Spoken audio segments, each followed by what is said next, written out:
Okay. Number 5, can you say that again? It's the same thing than number 4, but in pair work. Exactly. Pair work. Okay, again. And more freedom of interaction. Again, teacher can monitor better. Listen to the students, what they're saying. I'm on number 6. It's just that the desk is different. I like to do this with my very young learners. Because it's like not sit down on chairs, but sit down on the floor, make a circle. They like to interact in this way. Like doing games or something like this, they like to sit down. Good, it's informal. Okay? It looks like group work, like it's not a classroom. Right? And how about number 7? Number 7 doesn't have any desks. It's just the pupils or students sitting on the floor. This is storytelling. There is a problem. Okay? Because we are giving the back to the students. With number 6? Yeah. No, but you are going to be moving around all the time. You want them to interact. We need to, guys, think about it. We need to give them control. They need to feel that they are speaking. And why did I decide to put this in this workshop?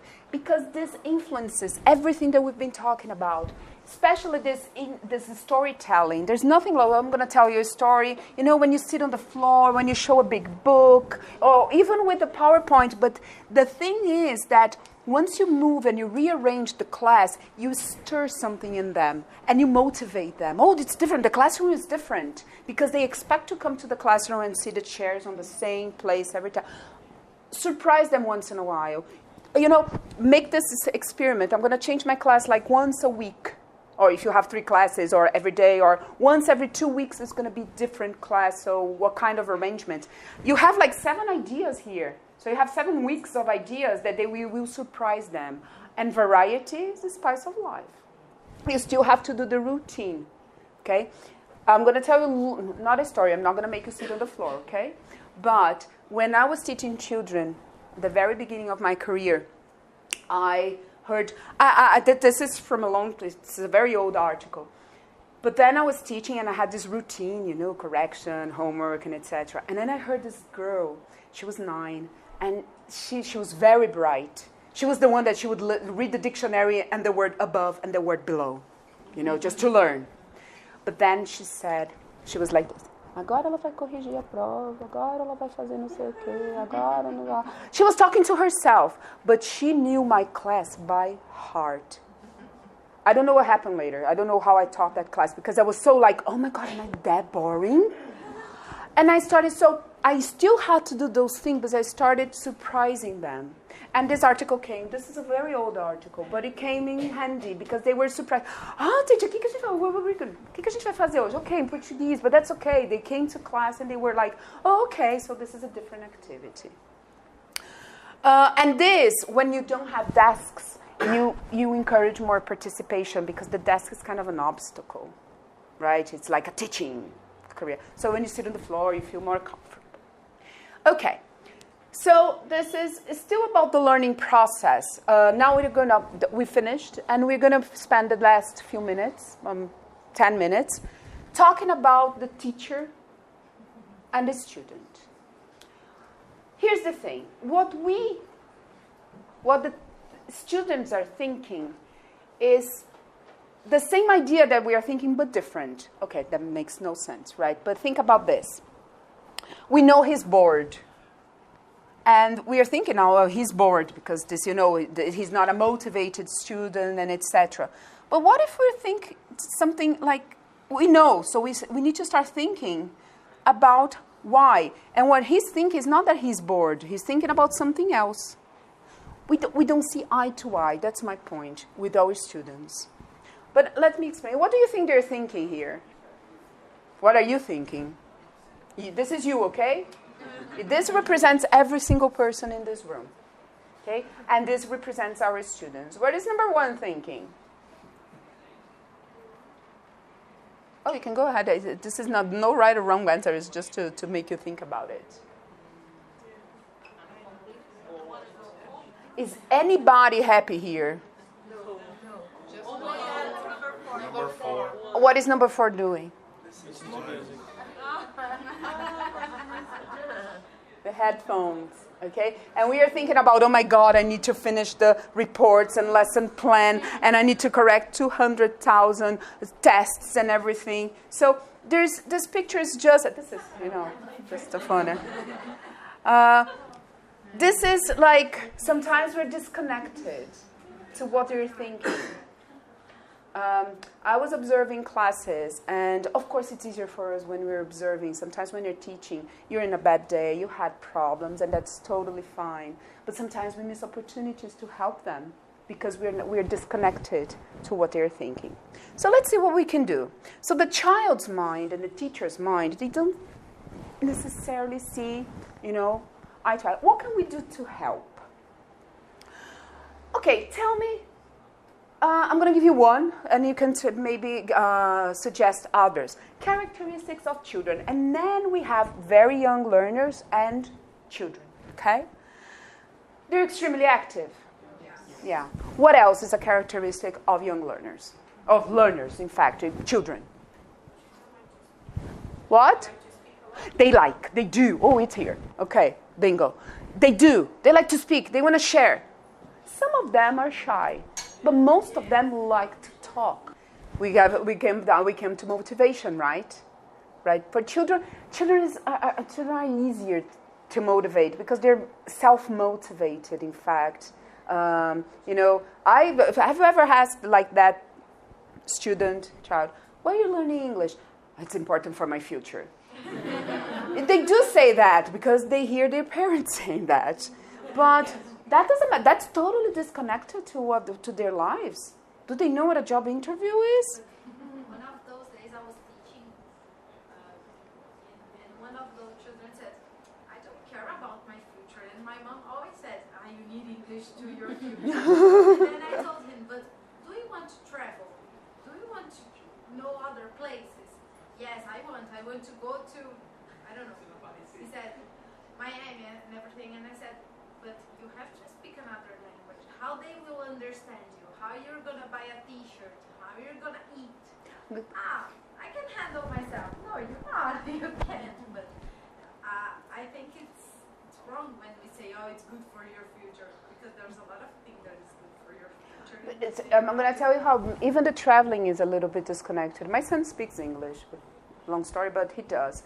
But when we traveled for the first time to the U.S., he would come to people and say, do you speak English? Before talking to people.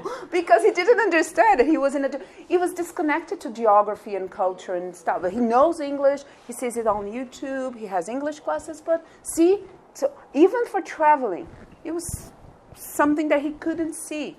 Okay? And now he asked, we are going to Araras. We went to a wedding. Do they speak English there? So everywhere we go, that is different. He asks about the language, okay? But we don't see. What else? So they speak a lot. They're extremely active. They're curious. This is not here, but yes, they are. There's a great, now it's propaganda totally. There's a great science program by National Geographic, and instead of giving the content to children, everything is on questions. Is that also living things are different from non-living things? No, the unit is how are living things different from non-living things? And you ask them and you rouse their curiosity. The whole content is on questions because they're curious. Right? What else? They get bored very fast. Oh, good. They do. So the attention span, the famous one, very so. To do 5 to 10 things in the same time. Yeah. My daughter is like that. Yeah, we say that it's usually women that talks. My son is me. Oh, he talks a lot. I get called at school because he needs to quiet down. Yeah. So here's some things. They are easily tired, especially the young ones. We think about keeping them motivated all the time and talking, but sometimes they're just tired. And sometimes they're coming from swimming classes, from other activities. And it's up to us to deal with this, right?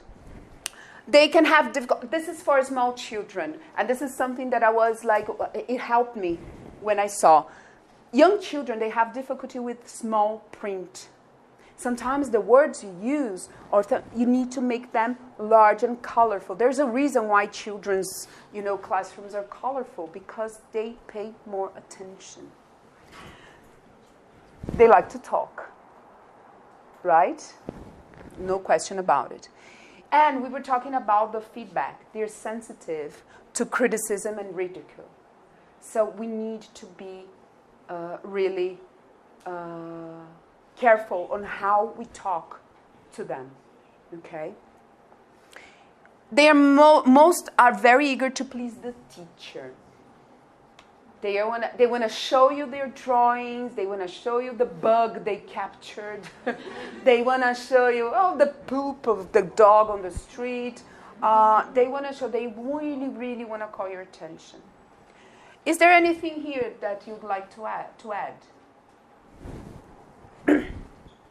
That is not here. You said something. Somebody said something that is not here. They're easily tired.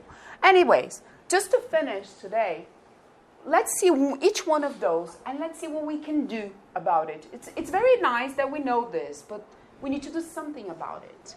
So, if they're extremely active, what can we teachers do in class to help and deal with this? Maybe use that in our favor. Try to use this energy in our favor. Head and shoulders, knees and toes, knees and toes. Oh, raise your hand who has active. Stand up. You can't wait for them to sit down for an hour, 45 minutes. Sometimes they just need to stand up, and there's nothing you can do against it, guys. There's nothing. You're just going to fight, an urgency. And again, I was observing classes, and it's nice to observe classes because you're not the teacher, so you pay attention more to the students. There's one about they were third grade, and the boy was with the desk, and he was like this with the desk. The teacher didn't even... But he couldn't stand still. And she did. She did a good job. They were sitting, they stood up, they went outside. It was a 3-hour class in a bilingual school, but she did a good job on on making different activities, okay? Because they were active, okay? So you need to provide opportunities to move that make sense to the classroom, right? Like singing, jumping, whatever makes sense, and it's not like totally disruptive, although chaos is a little bit of chaos is not that bad. How about if they need to rest and are easily tired? That's the opposite. What do you do? Storytelling. What else? Writing, drawing. Those are more quiet down types of activity, right? So obviously you're not going to do writing with very young learners, but maybe you need to think about it so you quiet down because they need to rest. Not sleep, but rest.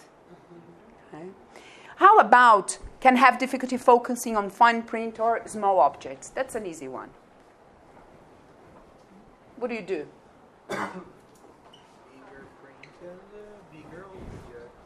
Yeah, don't be afraid to be obvious, exactly. Bright colors, large print. The flashcards from the National Repertoire School, the Happy Trails, they have big flashcards like paper, the size paper, the A4 paper. Exactly. Very big like this, and they like to play treasure hunt with that, but it's very difficult to hide that. But if you go online, they probably have it and you can make them smaller. They probably have it online. But this is something that sounds obvious, guys, but for instance, especially small children, when you say, pay attention to this, too many words, too little, they won't find it. And it's not because they don't want to. It's because they can't. They have difficulties. So large print, bright colors. If they like to talk, yeah, you give them opportunities to use the language. Okay, when they come from the weekend, when they come back from vacation, I do this with adults as well. When they come back, they're seeing each other, said, okay, you have 5 minutes, you can talk about whatever you want, put the gossip, like, por fofoquinha, talk about it, and then we move on. Because if you don't give them this time, they will make time in the middle of the class to talk about something else. But what if you use this in the classroom? Okay? Help that student that likes to talk, he will talk. That the one, so use him or use her. Sometimes she interrupts me, like, I don't know, doing a game or singing, so, ai, teacher, deixa eu falar. I have, exactly. That's my son and another girl. Like, they need to. Ai, eu preciso falar. And when you interrupt them, você me interrompeu. Yeah, okay. Anyways. How about sensitive to criticism and ridicule? What do? You know, like, they give you a crappy drawing, and it happens very often. Are you going to say, no, that's not very good, or that's wrong, or... Yeah. Well, then maybe not. Not the wow if it's not very, very good. Because you need, with time, praising becomes too automatic. And it loses sense. Like, it doesn't make sense anymore. Everything is beautiful. When I don't understand, when I don't think it's very good, I say, well, it's interesting. What do you mean by this part? You want to tell me the story? Okay. But I don't say, wow, that's good. No. But we need to pay attention on how... What about let's do better? Well, let's do better next time. If it's a creative production... it's kind of hard, you know, but if they get a bad grade, you say, okay, now next time we can do better. But find sensitive and humorous ways to correct the errors, or recasting, you know, trying to provide the right model. And, I think it's the last, most are very eager to please the teacher. What do you do? Obviously, right? Yeah, like chocolate, you can bring it. Use praise and avoid criticism. Recognize achievement whenever you can. But guys, this is a very valuable lesson, I think, about praising. Don't praise all the time, because there's one point and it won't make sense anymore. Okay? So, because everything is beautiful, everything is nice, so nothing is beautiful and nice anymore. Nothing stands out. Okay? Just to finish, what do you think, if you had to complete the sentence, a good English teacher for children, how would you complete the sentence?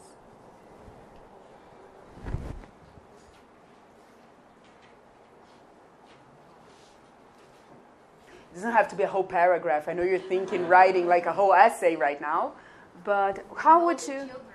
What? They know the children. A good English teacher for children? Know the children. Knows the children, right? They know children. Do they have to like children?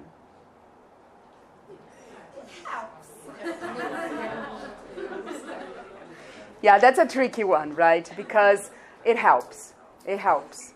Sometimes you have to teach children in your school and you don't like it. But try to make most of it. But it helps if you like it. You don't have to like it, but I assure you it's going to help a lot. What else? One more idea. You must know your needs. With the children's needs? Yes. They must know the children, right? They must know their needs. What else? They might be creative. Oh, it needs to be creative. Mine is, I like the word resourceful because it encompasses creativity, like everything is chaos, your lesson plan is not working, you need to find a way to make this work, and somebody comes crying, and, you know, so mine would be, it needs to be resourceful, but it's your completion. Guys, I think that's it that I had to do today. I'll make the presentation available to Glace and Disal. You can have all of this. Feel free to contact them if you have any questions. This was like a potpourri of stuff that I thought could help you with your practice. I hope you enjoyed it. Thank you.